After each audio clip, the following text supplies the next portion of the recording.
Raiganj town ক্লাবের উদ্যোগে শুরু হলো রায়গঞ্জ সুপার লিগ 2026। রবিবার টাউন ক্লাব ময়দানে প্রতিযোগিতার শুভ উদ্বোধন করেন রায়গঞ্জের বিধায়ক কৌশিক চৌধুরী। ফুটবলে কিক মেরে খেলার সূচনা করেন তিনি। উদ্বোধনী ম্যাচে কালিয়াগঞ্জ একাদশ ও ইউনাইটেড সুভাষগঞ্জের মধ্যে 1-1 গোলে ড্র হয়। কালিয়াগঞ্জের হয়ে গোল করেন ভীম পাহান এবং সুভাষগঞ্জের হয়ে গোল করেন পাপ্পু জমাদার। এদিন বিধায়ক বলেন, দীর্ঘদিন ধরে রায়গঞ্জ টাউন ক্লাব জেলার খেলোয়াড়দের উন্নয়নে কাজ করছে। দেশের বহু নামী ফুটবলার এই মাঠে খেলেছেন।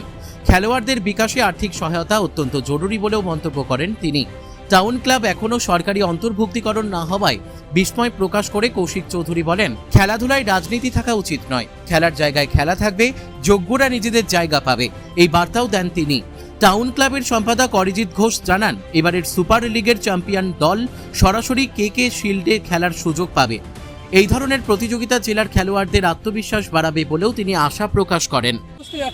রায়গঞ্জ টাউন ক্লাব মাঠ, রায়গঞ্জ টাউন ক্লাব আপনারা জানেন তারা খেলাধুলোর সাথে কিভাবে দীর্ঘদিন ধরে কাজ করে যাচ্ছে রায়গঞ্জ এবং তথা উত্তর দিনাজপুর জেলার খেলাধুলোর মান উন্নয়নে।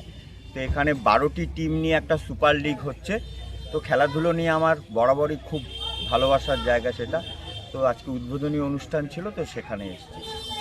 বলছি দাদা, যেটা সবচেয়ে বড় ব্যাপার যে বিভিন্ন ফুটবলাররা এবং ক্রিকেটাররা এসে খেলে, আমরা প্রথিতযশা শিল্পীদের খেলোয়াড়দেরকে এখান থেকে উঠতে দেখেছি। কয়েকদিন আগে একটি মেয়ে সে ন্যাশনালে গিয়ে খেলেছে। সেই জায়গায় দাঁড়িয়ে পুষ্টির অভাবের জন্য বহুত প্লেয়ার এখানে খেলতে আসলেও তাদেরকে একটা সময় অরিজিৎ ঘোষ সেই খাবারের ব্যবস্থা করেছিলেন, কিন্তু কোনো কারণবশত সেটা আর চালাতে পারছেন না। কি বলবেন এই ব্যাপারে, কতটা সহযোগিতা করবেন? আমি আপনার প্রশ্নতে দুটো উত্তর দিচ্ছি, কারণ আমার স্মৃতি আপনি উস্কে দিয়েছেন। ভারতবর্ষের বিখ্যাত ফুটবলার তথা মোহনবাগানের ক্যাপ্টেন, বিখ্যাত ফুটবলার সত্যজিৎ, আপনারা সবাই নাম শুনেছেন।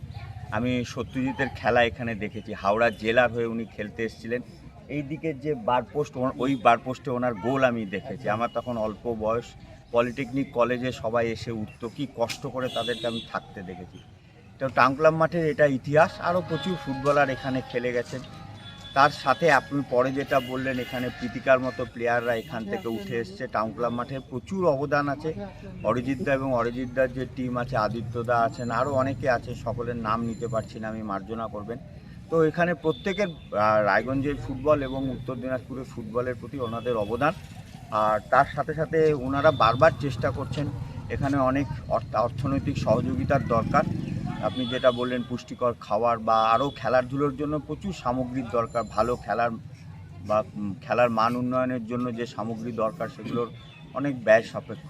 তো নিশ্চয়ই আমরা পাশে থাকবো, আমি তো অন্তত পাশে থাকবো যখন যেভাবে ডাকবেন। আরও একটা যেটা বড় সমস্যা, যেটা আমরা নীতির একটা বেড়াজাল রয়েছে, যার ফলে আজ পর্যন্ত টাউন ক্লাব মাঠ অ্যাফিলিয়েশন পায়নি। যেখানে টাউন ক্লাব মাঠ সারা বছর খেলা অনুষ্ঠিত করে, সেখানে তারা অ্যাফিলিয়েশন পায়নি, অথচ ডিএসএ দাপিয়ে বেড়াচ্ছে, অথচ তাদের ওখানে একটা মনোপলি চলে, আমরা দেখেছি। সেই জায়গায় কি বলবেন?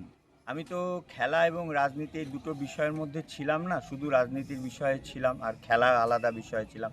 কিন্তু খেলার মধ্যে যে রাজনীতি কিভাবে ঢুকেছে সেটা অনুভব করতে পারছিলাম। আজকে এখানে শুনে আমি অবাক হয়ে গেছি যে কি করে এখানে টাউন ক্লাব মাঠকে অ্যাফিলিয়েশন দেওয়া হয়নি। সেটা খুব দুঃখজনক। 4 তারিখের পর থেকে খেলার মতো চলবে, রাজনীতির মতো জায়গায় যাবে। প্রত্যেকটা সমাজের প্রত্যেকটা জায়গায় যোগ্য ব্যক্তিরা থাকবেন, এটা আপনাকে আমি নিশ্চিত করতে পারি। খেলার মাঠ হোক আর নাটকের জায়গা হোক, সাংস্কৃতিক অনুষ্ঠান হোক, যার যেটা জায়গা, যার যেটা প্ল্যাটফর্ম, যে যেখানটায় যোগ্য সে সেখানে থাকবে। কোনো রাজনৈতিক ইন্টারফারেন্স থাকবে না, এটা গ্যারান্টি। সুপার লিগ 26 শুরু হচ্ছে, উদ্বোধন হলো। এখানে অনেক বিদগ্ধ ব্যক্তি এসেছিলেন এবং রায়গঞ্জের এমএলএও এসেছিলেন। কি বললেন? রায়গঞ্জের এমএলএ এসে তো প্রশংসা করলেন। এইরকম খেলা, এরকম মাঠ, উনি তো ওই পাশেই থাকতেন রায়গঞ্জ টাউন ক্লাবের। তা উনি আমাদের সাথে থাকবেন সব সময়, এটা বলেছেন। ওনাকে এমনিও আমরা মাঠে আগে সব সময় পেতাম, উনি যখন স্টুডেন্ট ছিল এবং যখন অন্য কর্মে ছিল। তাছাড়া এই সুপার লিগের অ্যারেঞ্জমেন্ট দেখে উনি আমাকে সাইডে দেখে নিয়ে এটাই বলছিল যে তুমি এরকম করে যাও, আগামী দিনে আমরা কোনো বড় কিছু জায়গা রাখছি, তো আশা রাখছি তুমি আসবে আর এই ধরনের কথা বললো। আর সুপার লিগ আমরা তো প্রতি বছরই করি, 12টা টিম নিয়ে এবার করছি। আজকে প্রথম খেলা সুভাষগঞ্জ এবং কালিয়াগঞ্জ। আজকে খেলায় এই সুপার লিগের যারা চ্যাম্পিয়ন হবে তারা আমাদের আগামী যে আমাদের কেকে শিল্ড হবে সেই কেকে শিল্ডে খেলার অর্জন করবে, খেলার যোগ্যতা অর্জন করবে। তা Kaliaganj team last year champion হয়েছিল, কেকে শিল্ড খেলেছিল। এই রকম আমরা একটা সামনে মাইলস্টোন রেখে এগোচ্ছি এবং আমাদের 12টা টিম জয়েন করেছে এবং প্রতিটা প্লেয়ারই খেলবে রায়গঞ্জের এখানে, অন্য ডিস্ট্রিক্টের প্লেয়াররাও খেলছে। সবচেয়ে ভালো এখানে একটা খুব ভালো খেলা হয়। এই খেলাটা উপভোগ করতে আমি সমস্ত দর্শক মণ্ডলীকে বলবো, ফুটবল প্রেমী লোকদের বলবো, একটু রোদ মাথায় করেই খেলাটা দেখতে হবে, কিন্তু খেলাটা ভালো হবে। আপনারা আসুন। কতদিন চলবে এই খেলা? এই খেলা আমাদের লিগ কাম নকআউট প্রায় 1.5 মাস চলবে। রায়গঞ্জ থেকে রামকৃষ্ণ দাসের রিপোর্ট, কুলিক নিউজ।